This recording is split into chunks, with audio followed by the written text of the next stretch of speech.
បានផ្សេងត្រូវសេរីស្ដាំសេរីឆ្វេងទ្រាំទៅបានសាកបើជូនជាផ្លែចូលតែក្បាលលេសាកបានហ្មងឃើញអត់ងាយស្រួលខ្លាំងមែនតើឡានអគិសនីគេសាកថ្មនៅតែហៀងឡានមែនអត់មានអីផ្លែយ៉ាងធម្មតាប៉ុ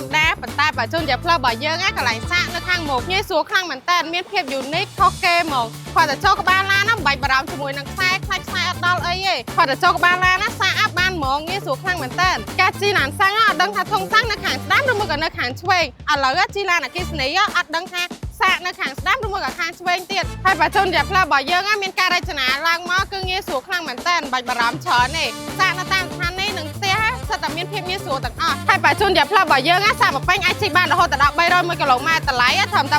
19,900ទេហើយមានជម្រើសឲ្យបងប្អូនជ្រើសរើសរហូតដល់401គីឡូម៉ែត្រនិង501គីឡូម៉ែត្រសមថ្លៃខ្លាំងមែនតើ100គីឡូម៉ែត្រចំណាយត្រឹមតែ$2តែប៉ុណ្ណោះអញ្ចឹងសម្រាប់បងប្អូនណាដែលគាត់មានចេតនាបារម្ភអាចតាក់ទងមកកាន់លេខទូរស័ព្ទ017 211និង200ដែលមានទីតាំងស្ថិតនៅផ្លូវលេខ598ក្បែរភូមិគ្រឹះលោកឯកឧត្តមជាតិសុផារ៉ាបច្ចេកវិទ្យាដ៏ឆ្លាតវៃគុណភាពកូនកាត់អាមេរិក